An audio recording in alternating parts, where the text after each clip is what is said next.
Good afternoon, everybody. There's some seats at the front, so please come and take a seat as we kick off now.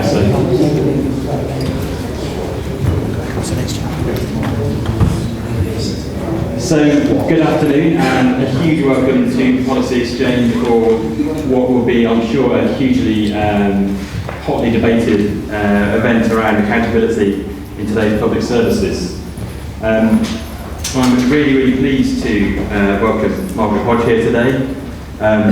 Margaret's had a distinguished career in politics, having been an MP for Barking since 1994, and Minister of State in no less than 4 departments between 2001 and 2010, covering work and pensions, trade and industry, education, skills, and finally culture, media and sport. But given this breadth of experience, it's I guess no surprise to anyone that she's now chair and has been chair since 2010 of the Public Accounts Committee. Now, for this audience, I'm sure that introduction isn't actually necessary, and if it was, I'm sure the press coverage of the speech makes it even less necessary. A couple of the headlines from Telegraph, Independent, Guardian today: senior civil servants avoid scrutiny by hiding behind ministers. Ex-civil service accused of acting as shop steward, and top civil servants should stop hiding behind ministers to avoid responsibility for their mistakes. Clearly quite powerful stuff, and I look forward to hearing more of that as we go along.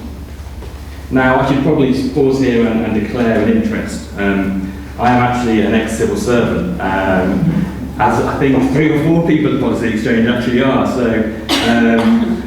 I think I'm probably interested and perhaps also a little bit worried about what's going to come out in the next kind of 20 minutes or so, and what I'm going to be held to account for about what happened at the Treasury over the last 8 years.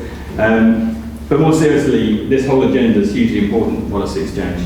We do a lot of work around public services, whether that's crime and justice, education, skills, the welfare reform agenda, and all these are places where we're starting to delve into new models of public service delivery, whether that be through private and third sector providers, through different kind of accounting, or just through different types of organisations such as mutuals and social enterprise. And that clearly changes the nature of a lot of the debate around accountability in public services. And I think it's now a really good time to start to think about the future for these sorts of things, and whether the current model we have is appropriate, if not why it's not. And if it's not, then what on earth do we do about it? So that's something we're going to be working on quite strongly over the next few months. And so with that, I'd like to hand over to the main speaker. I think we'll ask Margaret to speak for 15 or 20 minutes, and then we'll open up to a Q&A session. But now I'll hand over. Thanks very much. Well, I'm going to start by saying something which I think unites us all. We're all united in the quest for value for money and public spending. And never has that quest been more important than now, as we respond to the imperative of reducing the deficit. That ambition is one that's shared by politicians on the right and the left, and it's shared between politicians and civil servants. So we all want the same thing. But it is government, both ministers and civil servants, who are tasked with pursuing the goal. But government has to also be subject to the closest scrutiny. The Public Accounts Committee of the House of Commons is crucial to ensuring appropriate scrutiny, and I'm fortunate to be its chair, and I'm very fortunate to have an extremely able bunch of colleagues, some of whom are with us today, as committed to the task as I myself am. Lately, it seems that the Public Accounts Committee has been rattling the cage too much for some. There are those who say that shows we're doing our job properly. But there is a real challenge from the civil service on how we are approaching our work on behalf of Parliament and the taxpayer. Some have upped the ante, even asserting that the PAC's activism affronts some constitutional principle, of which the civil servants consider themselves custodians. Anonymous briefings suggest that some would even like to dismantle the committee itself.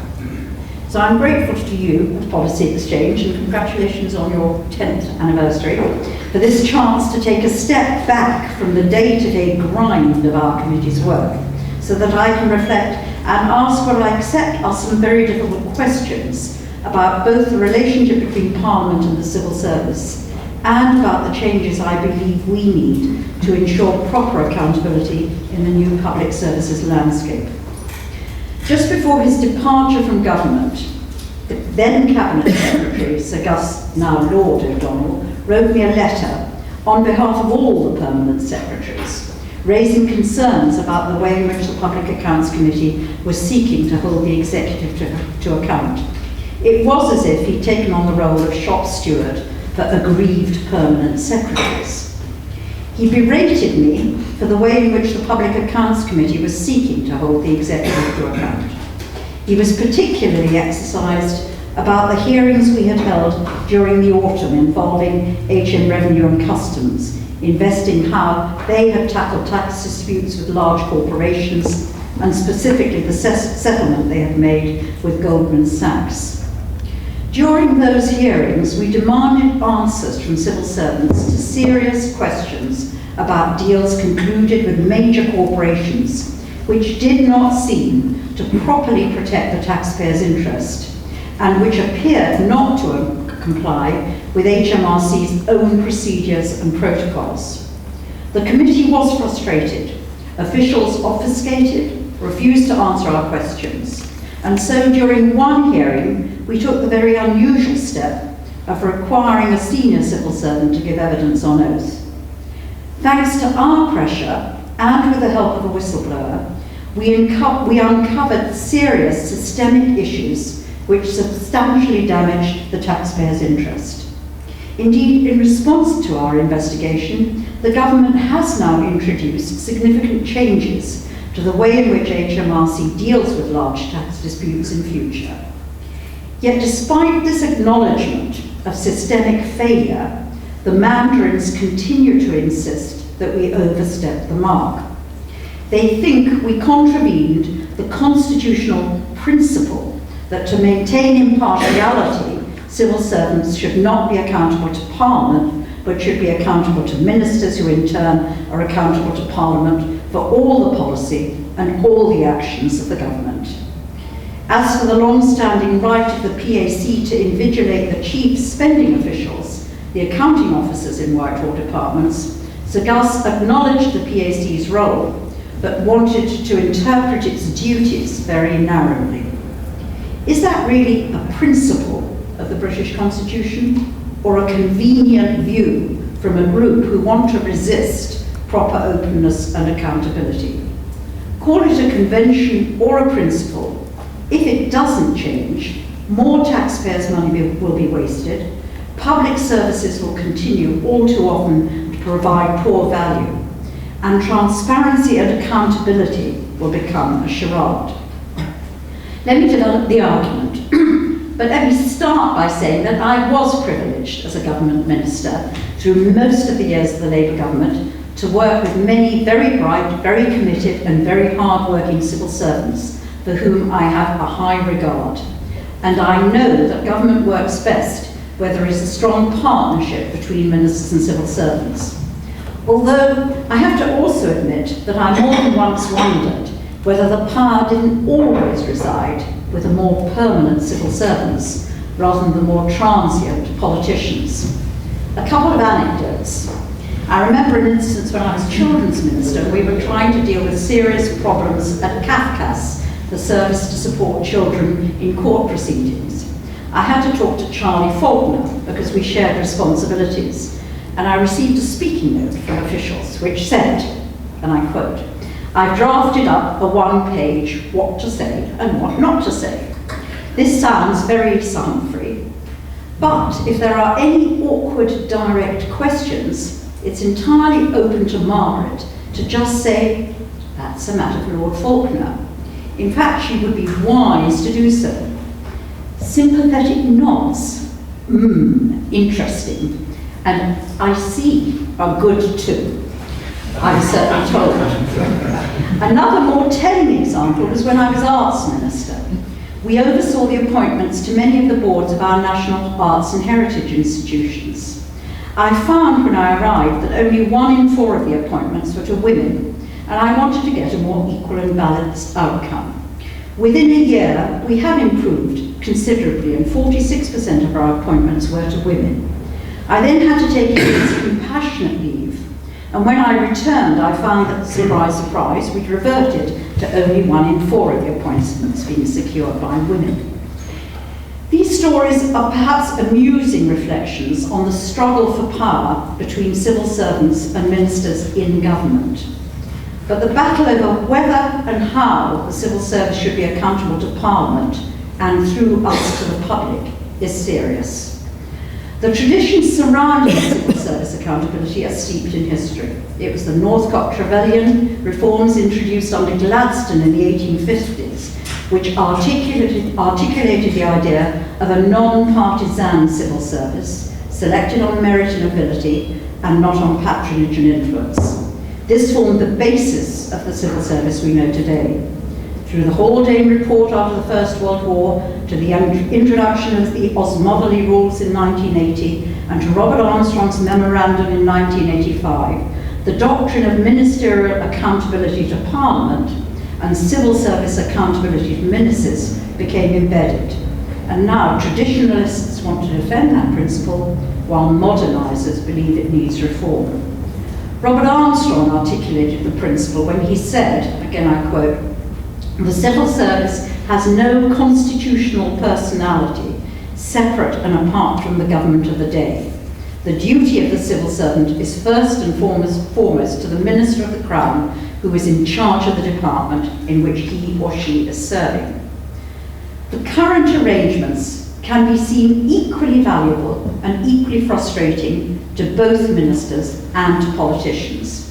They're helpful because ministers can always put up their hands and say, "Not me, Gov," when things go wrong, as Theresa May did recently on the border agency's lax interpretation of the vetting of people entering the country, while civil servants can escape criticism for major cock-ups on new IT projects or defence contracts.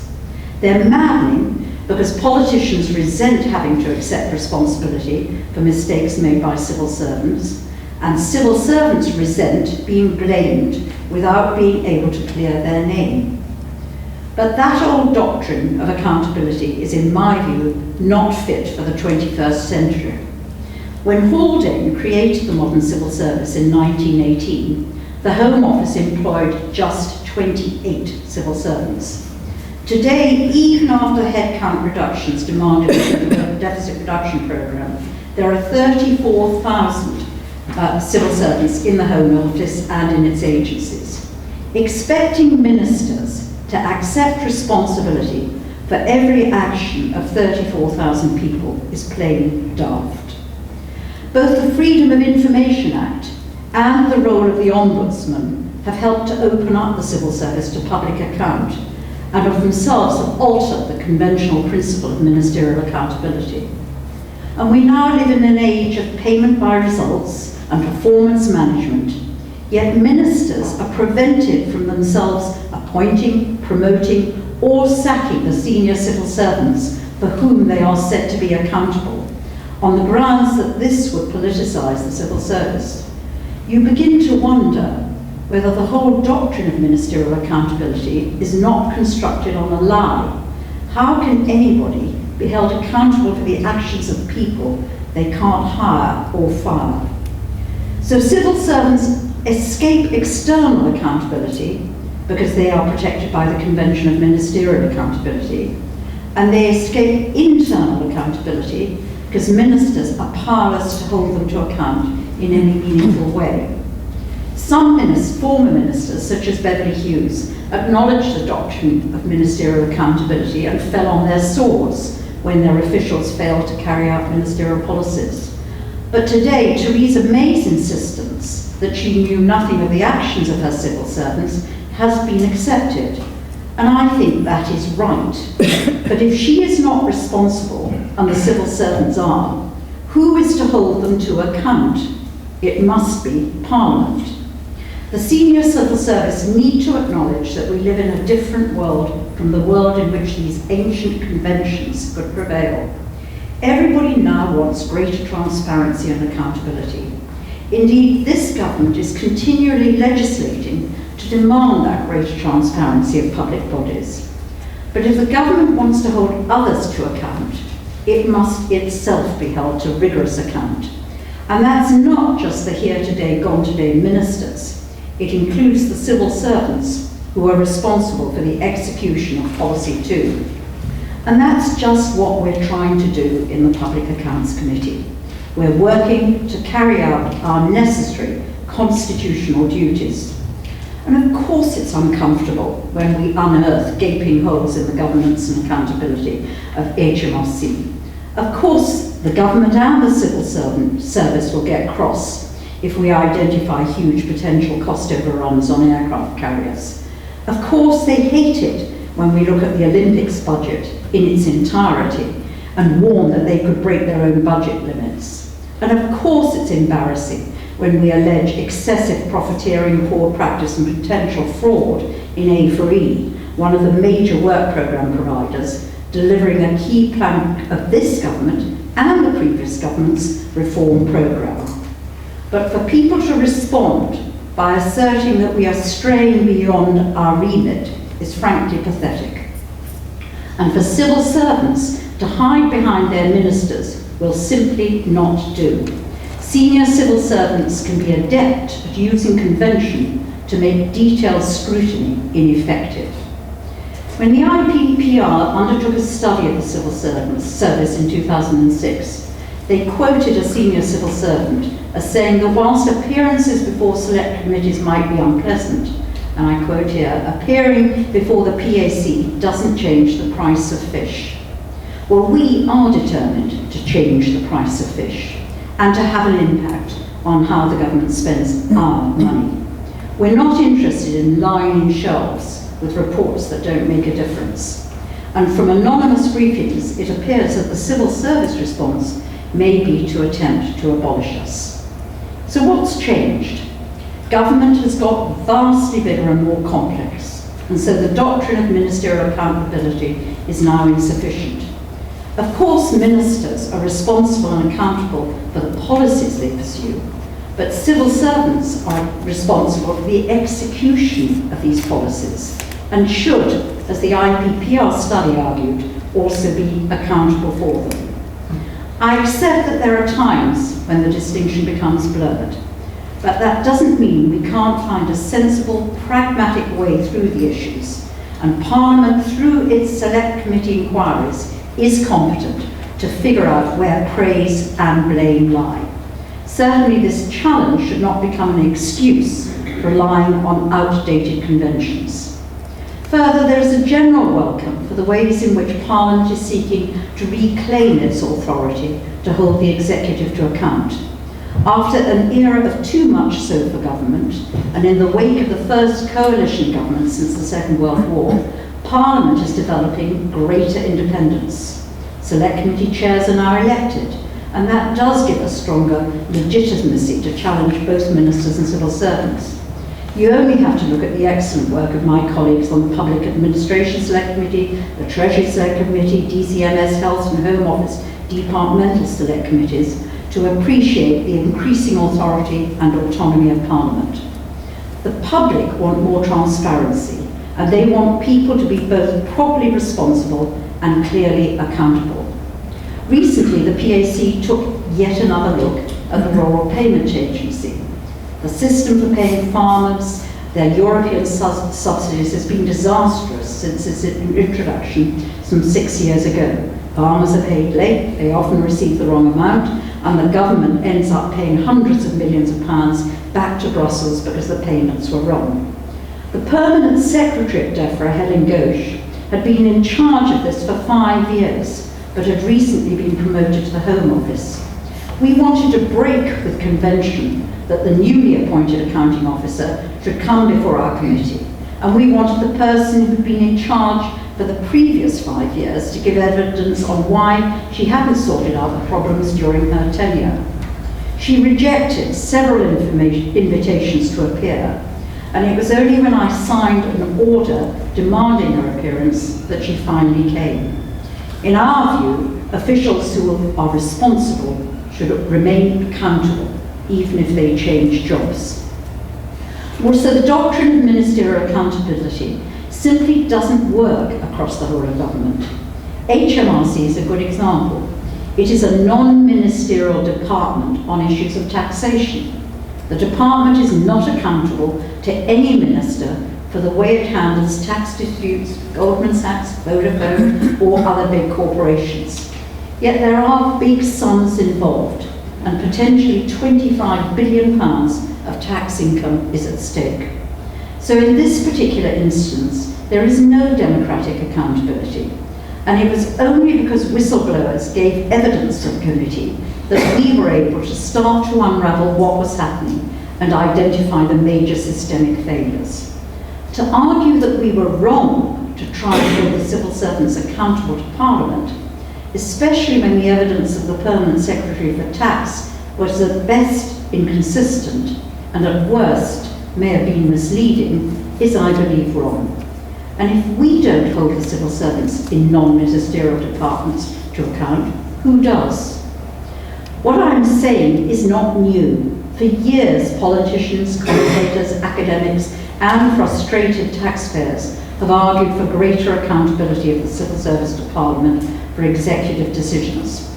For instance, in the Scott inquiry into the Arms for Iraq affair, the Commission then said, the enforcement of accountability depends largely on the ability of Parliament to prize information from governments, which are inclined to be defensively secretive where they are most vulnerable to challenge. I agree. I also believe that we will get better government, better value for money, and better public services if we develop clearer and stronger accountabilities for the civil service to Parliament for the execution of ministerially determined policy. I have no doubt that if individual officials responsible for our defence procurement contracts were held openly to account for how they delivered, we would not be wasting literally billions on ill-defined projects, increased costs because of changed specifications, and extra costs arising from deliberate delays and poorly negotiated contracts. The same is true of the stream of IT contracts, the postcode lottery on delivering value for money in the health services, or the loss because of fraud and error in many public services. Too often, we miss the huge arena of discretion open to the civil service as it spends public money and organises public services, which may often not be visible to ministers. Furthermore, the direct accountability of those administering our services becomes ever more important as the government implements its reforms and transforms the delivery of public services. The government's policy of localism and their desire to bring in more private contractors to deliver public services will make it much more difficult to follow the taxpayer's pound and ensure value for money. We will have a plethora of independent foundation trusts and commissioning bodies in health. Many more schools will be independent academies or free schools. Private contractors will deliver much of the welfare to work programme and other public services like probation services or family intervention services.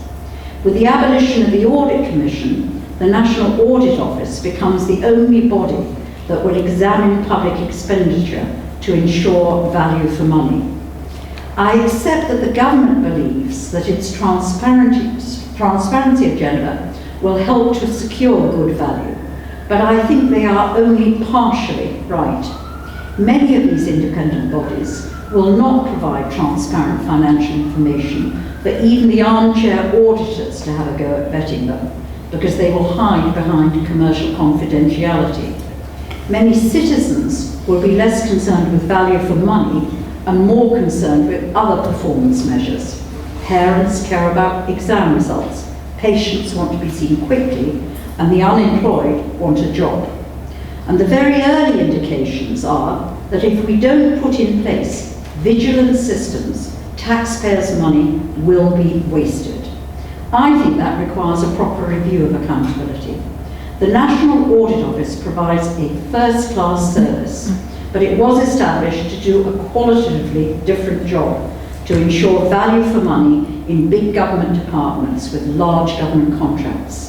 In the emerging fragmented world, with a massive range of bodies, providing services from the taxpayers' pound, we need to ensure that our audit and accountability arrangements are fit for purpose. And in my view, we ought to amend the Freedom of Information Act so that private companies are compelled to share with the public information on contracts which are funded with public money. Again, we need to be able to follow the taxpayers' pound. None of this is partisan. It appears that way because some ministers, public servants and their advisers, and this is as true under Labour as under the present government, take the view expressed in Luke 11:23, those who are not for us are against us. They misunderstand that the Constitution, by accident and by design, sets up checks and seeks to balance power. One check on executive overreach, and as importantly, executive waste and incompetence, is parliamentary scrutiny, inquiry, and fuss-making. We want to highlight success and good practice where we find it. For example, in our recent hearing on the apprenticeships programme, or the inquiry we did last year on the work of the Youth Justice Board. We're even planning to introduce an annual reward for the best value for money issue we considered in the year. But it is our job to blow the whistle and to shout loudly when the evidence before us is that the executive is not doing a good enough job. That is going to be uncomfortable for both ministers and the civil service. But I think it's time for us to rethink and restate the relationship between Parliament, government and the civil service. Rather than responding defensively, the civil service should embrace the opportunity. It is in all our interests for this to happen, and it will help all of us to deliver better public services with better value. Thank you.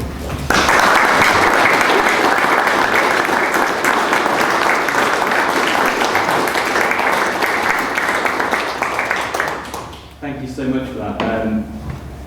I'm astounded by how much ground you covered there, and I think we've got enough material there to probably cover about 3 hours of questions, but I think we'll try and limit it to around half an hour or so. I know I've got about 10, but does anyone else want to kick things off first? There's one here at the front. If you could just say your name and where you're from, that'd be fantastic first. Hello, I'm Smita Shah from the ICAW, and I'm just picking up on one of the last things that you said about audit and accountability arrangements needing to be fit for purpose, and ICAW obviously is a big advocate of having audit and accountability arrangements. So I suppose the question I want to ask is, do you think that within government we have the necessary capabilities and skills to take us forward into the new era, and what about the leadership skills within government?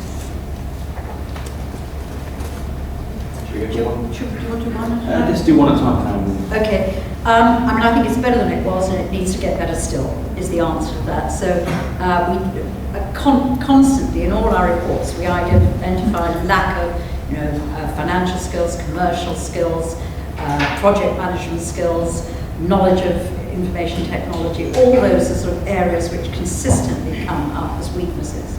As you move across government, you can see that they're beginning to change that.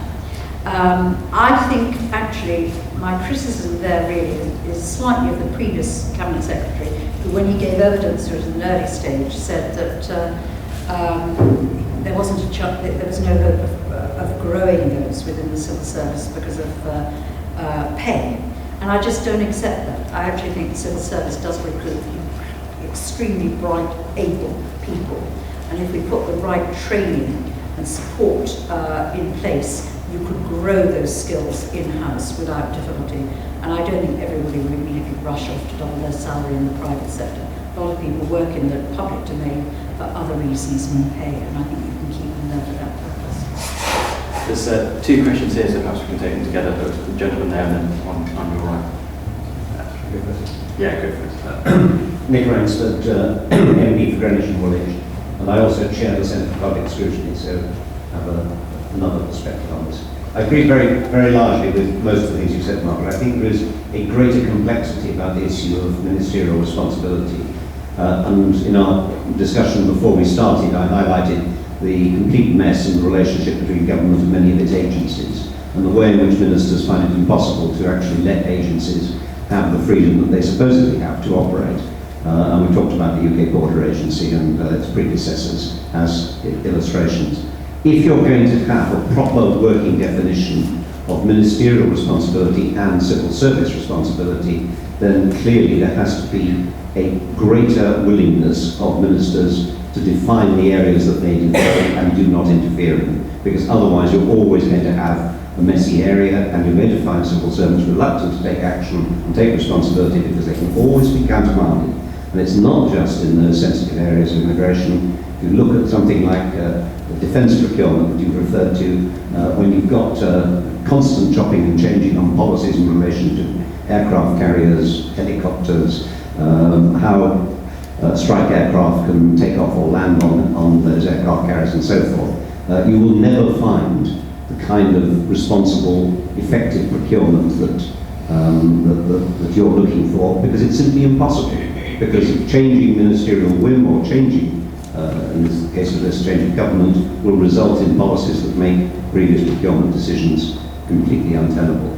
And I think we've got to have greater clarity on that if we're going to get a sensible outcome. Can we pause on that question, just because I was going to build on that as well, so that's exactly what I want to talk about. And it's the balance between the civil service and the ministerial responsibility. I guess I'm probably holding up the end of the civil service here and saying actually, at times the civil service can also be used as a scapegoat.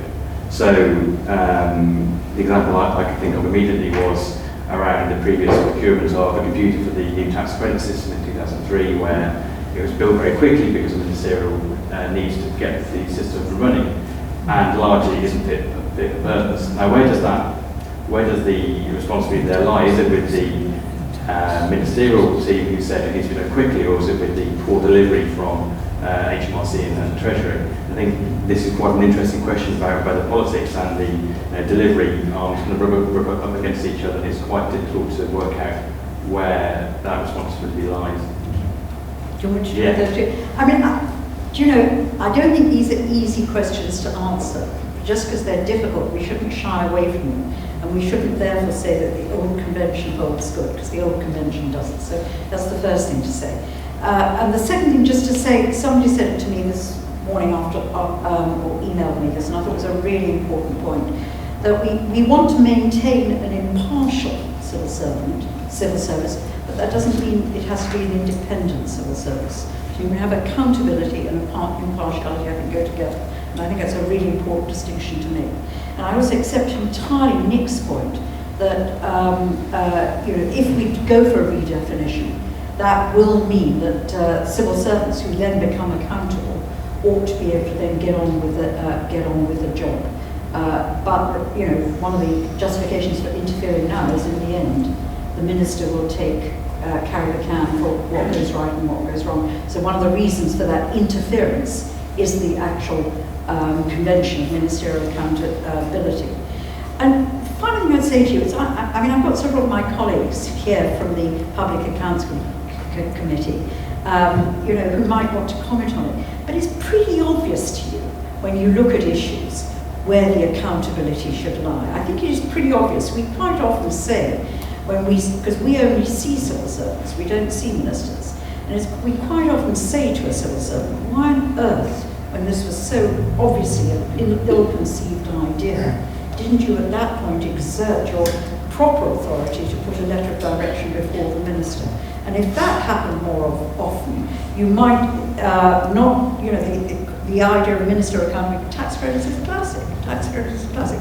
And we put one on the other side. Why should Alistair Darling have taken responsibility when that disc got lost with all those names and addresses on it? There are issues both sides where accountability just doesn't work. But Richard, who's been around for ages on the committee, he defines it very well every time. But I think it's, we make a mountain out of this one. I think pragmatically, it's pretty clear to you when you look at the evidence where accountability rests.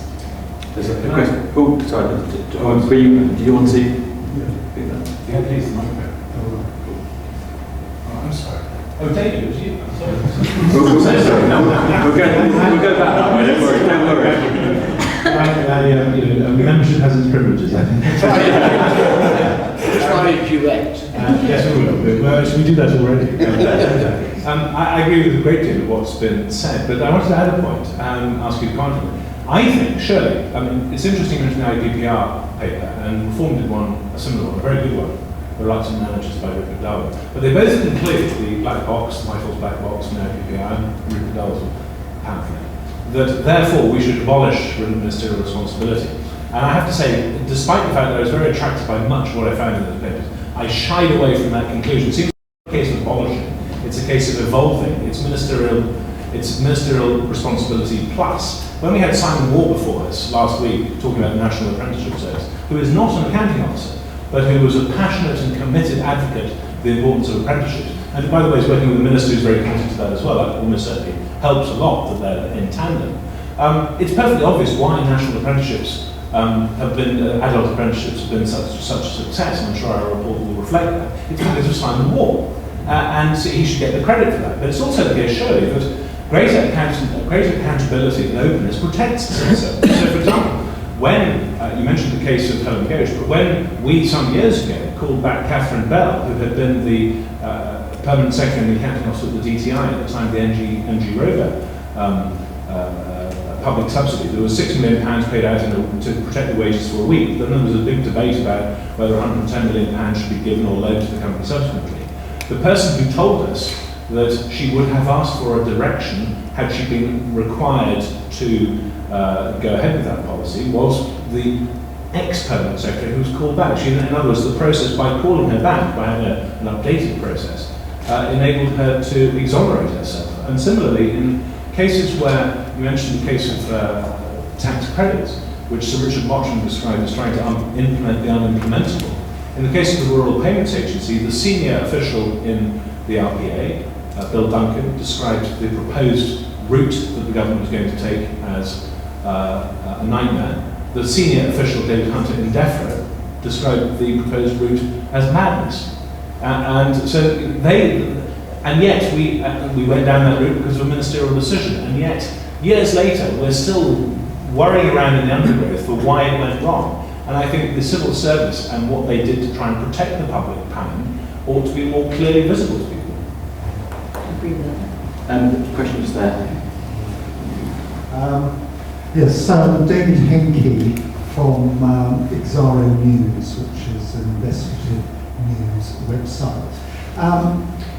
Margaret, Gus O'Donnell's public views on basically changing the role of the PAC were actually reflected about over 10 years or more ago by Sir Steve Robson at a private conference organised by the National Audit Office, where he argued that there was going to be this confrontational sort of disputes by having private meetings with the Public Accounts Committee, which would iron out the differences and they could talk frankly, so that when we got to the public meeting it was much more not very clear. What I was going to ask you is, has your committee, in view of this have there been any cases where departments have tried to do this and come to, have been giving you, or even all your committee members, original private briefings on controversial issues that they don't really want aired in public? And secondly, very quickly, you're right on the Freedom of Information Act, but I think this is almost tied up because Gus O'Donnell's on the opposite side. He seems to want to restrict the Freedom of Information Act so it doesn't disclose what is going on in Whitehall. And how far are you prepared to push this? Because wickedly, I might say, the last government were really bad in delaying extending anything to the private sector. And I think it seemed to be almost civil service driven, that they didn't want a massive extension covering other areas because they just didn't do it. So are you really prepared to push this? Some MP prepared to really stand up and say, this has got to be done now, because otherwise there'll be inertia all over Whitehall. There has been for, the Act came in 5 years later. For example, it was passed in 2000, it was supposed to come in immediately, and that was Whitehall delaying. Take those on Margaret? Well, I agree with Richard. But on this issue, it's an interesting one. I mean, I hope we are on the HMRC debate. The NAO is currently has asked a judge to look in detail at some of the settlements, and it's a sort of peculiar one because of this confidentiality taxpayers' interest, on which I also have views. I mean, I don't think big corporations ought to be protected by that confidentiality in the way that you and I, as individual taxpayers, might be. But given where we are going to have a private briefing, I think, eventually on that. Now, what we then decide to do, then, we will discuss. Because I genuinely think the more open, the more accountable you can be, the better value you get for every pound of taxpayers' expenditure. So it's really with that in mind that, you know, so that's really, and we had one private briefing, again, it's an interesting one because it links to your FOI, on Nimrod, the Nimrod contract and the termination of that, and that was on the basis of commercial confidentiality. On this issue of the FOI, I'm just completely clear on this. If we're going to, I do quite a lot of talks about the Public Accounts Committee, to Commonwealth colleagues and internationally. We have a very high reputation for leading the game on accountability. And, it's great. But I'm often asked a question about fraud, and I always say, not a problem here, really. You might get incompetence, but on the whole, we don't really unearth fraud. Now, the interesting thing is that as we get greater diversity of providers delivering public services with taxpayers' money, I think the potential for that changes, right? And our recent sort of excursions into the work programme demonstrate the possibility, that may be the case. And I think it's absolutely imperative that if you have taxpayers' money being used by private contractors, that bit ought to be open to public account.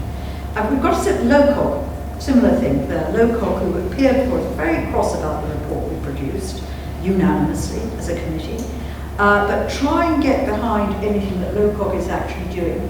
They hide behind commercial confidentiality and are underwritten by government, huge amount of taxpayers' money going in there, some private sponsorship money too, but I don't think it's acceptable that where the taxpayers' pound goes, you can't follow it, we can't follow it, or we on behalf of the public can't, Parliament and the public can't follow it. So I feel that really, really strong. What support I've got, I don't know, I've never tested it actually. I've been talking about it, but no doubt we can think about how we take it forward. Let's take a couple of questions. I know there's one there, and then perhaps we'll go straight to the side over there. Thank you, Erica Johnson from Which, the Consumers Association. I was thinking about the issue in a slightly different way, because being quite a top-down focus on the relationship between Westminster and civil service, but in terms of public services, I wonder if we think about the people receiving the service who, are all over the country and in all sorts of different circumstances might not feel very closely linked to the goings-on in Westminster Village, and what role you think there is for accountability from those receiving the service and third sector bodies that work with them and potentially regulators. Thanks. And then just Frank Dobson, the MP for Holborn and St Pancras. It seems to me that the current convention now boils down to there is, at least in theory, ministerial responsibility for the spending of taxpayers' money, but there isn't even a theoretical ministerial responsibility for the raising or failing to raise the tax that gets spent. Because, and I think everybody would agree with the convention, we do not want ministers to be able to poke their nose into individual taxpayers' circumstances. But that means they can't be responsible for HMRC, in which case HMRC must be exposed in full, it seems to me, to the Public Accounts Committee, and generally speaking deal with generalities. But also I would agree with what Margaret has said, the idea that Goldman Sachs or somebody has the same sort of privacy that Mrs. Jones is entitled to seems to me to be absurd, and we need to deal with that, particularly at a time when there are whole office blocks in the city devoted to promoting what they call tax-efficient arrangements. In other words, keeping their tax paying to a minimum. So I think it's very, very important that the committee extends its role in relation to HMRC, and I hope that you will do it, and that Parliament will support you doing it. So role of service users and their advocates and HMRC. Well, I think the role of service, I touched on it. I think the transparency agenda is good. I think there's a danger that you dump too much data and it's meaningless to consumers, citizens, whatever category you want to take. So I think there ought to be a way of interpreting that data to make sure that the right data gets out. It's another issue we find time and time again when we look at our reports, is there's loads of data floating around, but is it relevant to efficient and effective delivery of public services? All too often not. So I think there is a transparency agenda, and you've got to be able to have comparisons, as well, so that people can see where they could, where things are better than they, some places where they're better than they're not. I think there was an issue we had the other day where it just, we were looking at under 5s education, 3 and 4 year olds education, and what was so interesting was it was a sort of scattergram, and you just couldn't tell, you couldn't relate investment to value. It just was all over the place. And for parents trying to work out what setting to choose for their under 5s, the relevant information is just not out there for them to make that choice. I do have a question mark as to whether actually citizens, there's a disagreement I might have with the government, but whether citizens will actually are best placed to judge value for money, and whether that will influence how they vote. I think there's a lot of store being set on that, and I just think that's disproportionate, because I don't think it's on citizens. I think there's a really interesting, I haven't got an answer to all these questions, I should probably say that, but I think the non-ministerial department and how that operates within our constitution is really interesting, because when you ask who is HMRC accountable, it's accountable to the Queen, to the Crown. That's actually it. And when we informally went to see Gus, I think Richard came with me on this, when we first uncovered some of what we thought were really systemic issues about the same people who were taking decisions, were making deals and then authorising them, and were not meeting their internal procedures, and there was no system of accountability. Gus quite clearly said to us, there's nothing I can do to that, because the Permanent Secretary for Tax is not accountable to me. So now what the answer is, well, because we want to protect Mrs. Jones, is quite difficult. But I think there is hopefully you can do some work around this one. But there's a really difficult question. It's not good enough just to say it's a non-ministerial department, therefore there's no right to know, and things go wrong. It's not good enough. There was a couple of questions here, just 1, 2, and then just there as well, so take 3. My name is Patrick King from Government Supplier for Objective Corporation. I wonder if you could comment on what I think is probably the good work being done by Francis Ward and his team in terms of trying to reform what goes on in terms of government procurement. One of the things I have noticed over 30 years of supplying government is that it's very interesting to debate about civil servants and ministers' responsibility, but there's also the influence of the market. And for example, if we look at prime contractors, they hide the supply chain from ministers and civil servants, and there is undue pressure on them sometimes to do things which are probably not in the best public interest, or in the interest of their own shareholders. How do we go about trying to change that mindset in terms of ministers and civil servants to try and take more control over those key projects? Let's give you a bit of time to think about that. Straight behind there.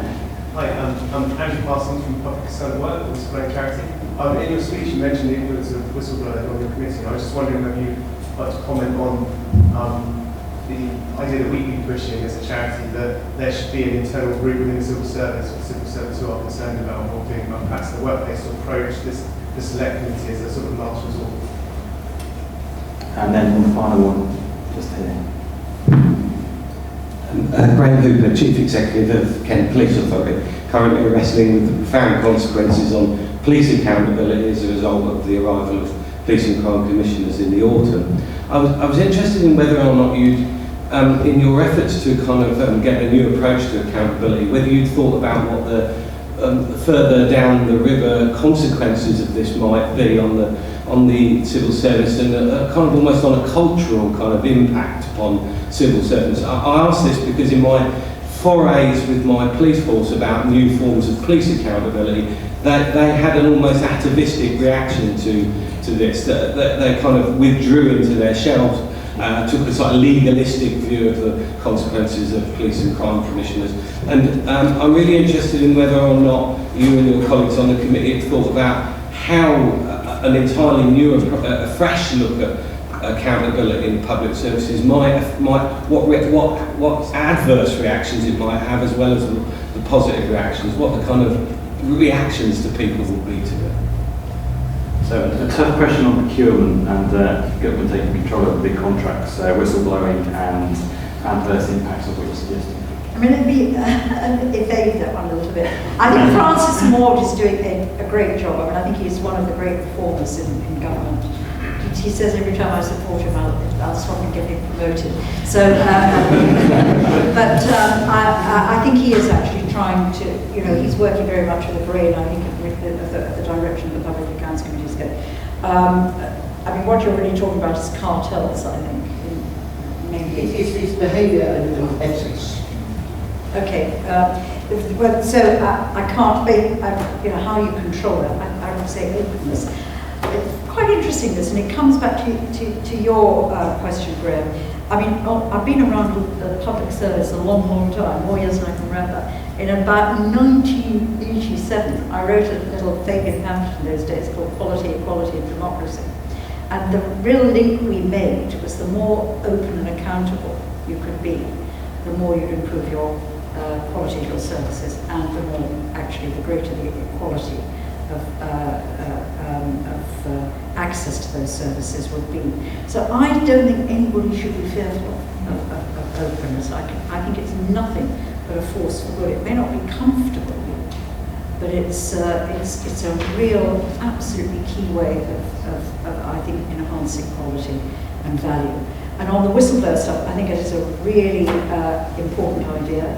We have huge concerns in the committee at the moment is that the key whistleblower in HMRC is being pursued as we speak, and we're keeping an eye to try and see what we can do. But the whistleblower charter appears not to be protecting him. And on A for E, if I can just say so, there's two of us, both myself and Fiona McTaggart on the committee. I've been inundated. I've had about 100 emails from whistleblowers, quite a lot alleging fraud, others just malpractice, as has Fiona, and we're now just in the throes of trying to work out how we handle that in the future. I've never thought whistleblowers was as important as they are to the work that we're doing in the PAC. Was it a question there and then? Hi, Jonathan Smith, Political Director of the Taxpayers Alliance. Very much agree with virtually everything you said, Margaret. And as you well know, the Taxpayers Alliance made you and your committee pin up of the month in November for the work with the HMRC. You provide a massively important service to the public and the taxpayer, and we commend your work. The one thing I was going to throw in is simply to say that a lot of these senior civil servants who are trying to hide behind the veneer of ministerial responsibility and not to be accountable to you, it has to be remembered, huge numbers of them are earning far more than the Prime Minister or the ministers that they're trying to hide behind. I think when the government first published the figures in 2010, there were about 170 people earning more than £150,000 in the civil service, either as permanent secretaries or chief executive agencies and all the rest of it. And I think that's something that we need to bear in mind. These people are being paid huge amounts of taxpayers' money, and yet not being accountable for what they're doing. Yeah, Meg Hillier, MP, Member of Parliament. Meg Hillier, Member of Parliament for Hackney South Shoreditch and a member of the Public Accounts Committee. One of the things we've had challenges on, as you know, is what happens when policy delivery is devolved down to a very low level, something I, in principle, support. I come from that sort of background. But we know how challenging that can be. So, for example, look at academies or look at foundation trusts. If the accountability is at a much more local level, how does the Public Accounts Committee follow the public account? That's even when it's within the public sector. And I'm sure you can give us some thought to this. But do you think this will, in some areas of public policy, weaken the role of the Public Accounts Committee?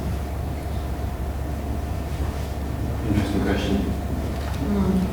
I agree with John made the point about salaries. I mean, I would just simply say to you that, interesting enough, we're beginning to uncover, the personal services company, we've got that right, for example, academies, free schools with head teachers getting salaries in excess of 200,000. It's the sort of thing that we will try and keep as vigilant an eye. How do we hear about it? Usually by somebody writing to us or emailing us. So it's very much through, it's not systemically seen at present. And it's an issue, academies, I'm a bit unclear about it. I'm just pursuing that because the Prime Minister said that the funding per pupil would appear on the website, but I think it does for maintained schools, but not for academy and free schools, is my understanding of it so far. And it's part of this commercial confidentiality issue of public money going into private institutions and therefore being commercially confidential. So I think there's an agenda there. Next says, will it weaken? The danger is it will, and the challenge is for us all to look to establish proper mechanisms which don't just look. I know the National Audit Office is looking at the systems, so that if you talk about academies, that the DFE or through it, whatever it is, the skills agencies that's got it, that they have the proper systems in place.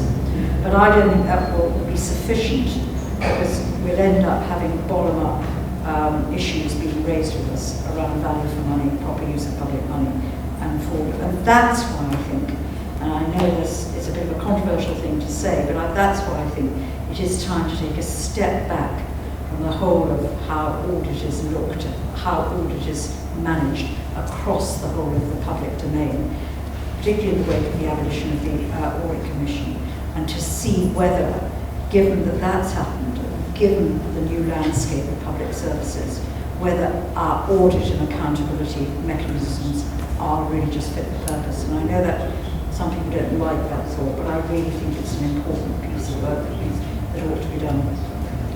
We've probably got time for a couple more questions if there were any. Any other questions, or is it up to just one there, and then I'll take my prerogative as well.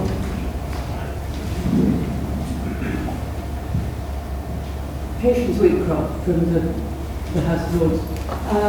I'm delighted to hear you endorse Francis Moore's policies so wholeheartedly.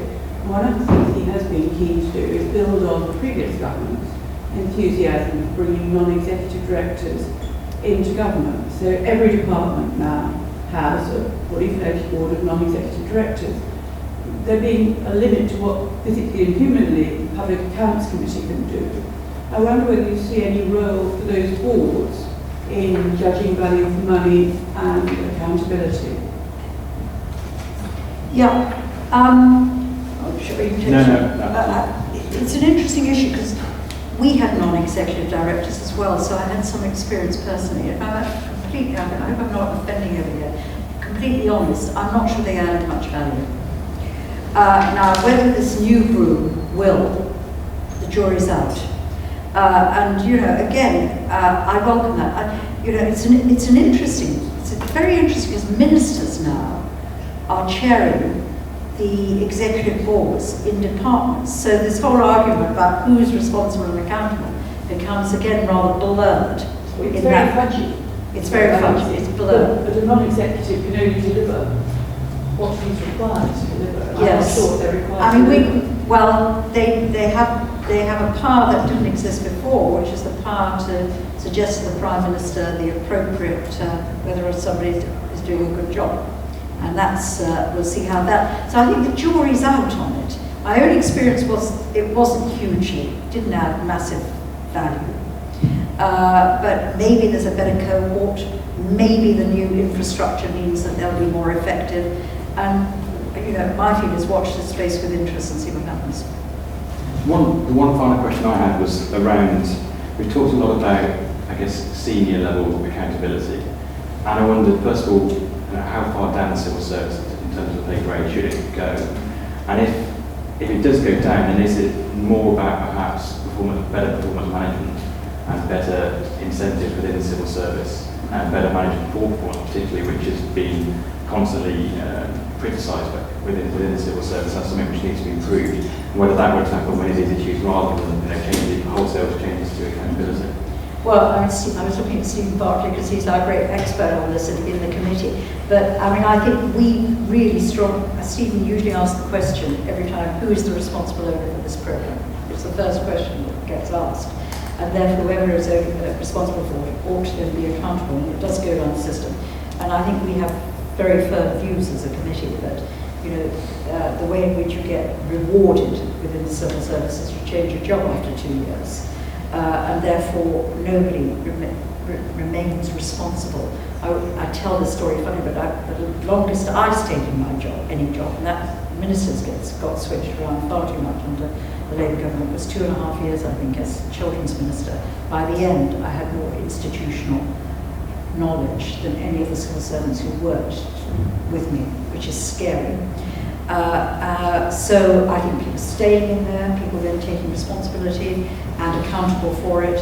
Defence, I think, is a great IT and the other ones. So you've got to change the way in which you then reward civil servants, so that staying in the same post, they can still actually go up the system. Do you want to say something, because you're the great expert on this? Well, I think there are a few points to build on that. I think a good example that brings it to life is the NHS IT programme, for which Sir David Nicholson was the senior responsible owner. And the definition of senior responsible owner is the person personally responsible. And yet Sir David didn't actually even sit on the NHS IT board. So he's responsible, but doesn't sit on the IT board for the programme for which he's responsible. And that just seems a slightly odd position. Secondly, Sir Nicholas Macpherson said to the committee that as accounting officer, Sir David is responsible to Parliament for 90% of the health spend, which is, you know, give or take £100 billion. And at what point, how much weight within that £100 billion triggers his accountability by Parliament? And is it really a position that Parliament can't be holding other civil servants accountable for waste within that 90% of the budget that he is responsible for? And I think the third thing is if you look at the MOD, where senior responsible owners are often to the tour of duty of officers, then that isn't linked to any interim milestone. I think one of the things the committee is keen to see is not the SROs are in place for eternity. As Lord Brown correctly pointed out, you've got to keep people fresh. But what we would like to see is a continuing interim milestones. And I think there is also a challenge for us and others as a committee, which is it would be better if someone came forward at an interim milestone and said, we've made a mistake, we've wasted £50 million, rather than pass it on and 2-3 people down the line come along and say, we've wasted £500 million. And I think we need to look, as a committee and Parliament needs to look at how it responds to those who recognise mistakes at an early stage, as opposed to pass the parcel and pop up elsewhere within Whitehall later. I want to leave the final word with you, perhaps with a question about how we take all this forward. I mean, clearly, you've raised some really interesting questions. I think there's kind of broad-scale agreement across the room that, you know, there are some real issues here which need tackling, but perhaps it's the answers which are more difficult. So what would you get us all to push if there was one thing we'd be pushing on this agenda? I think it is a difficult debate. I hope I've started it. That's really, and I was really pleased that Jonathan Barr this morning acknowledged, on behalf of the senior civil service, acknowledged the importance of launching that debate. I wasn't expecting that reaction, so that was welcome. Whether the Perm Secs would say the same. There isn't a Perm Sec here, I don't know if there's a Perm Sec spy here, but there isn't a Perm Sec here today, so I can't tell whether they would go along with it. I think you're asking me one. I think redefining the relationship between the civil service and Parliament is hugely important. I think looking at the adequacy of national audit is hugely important.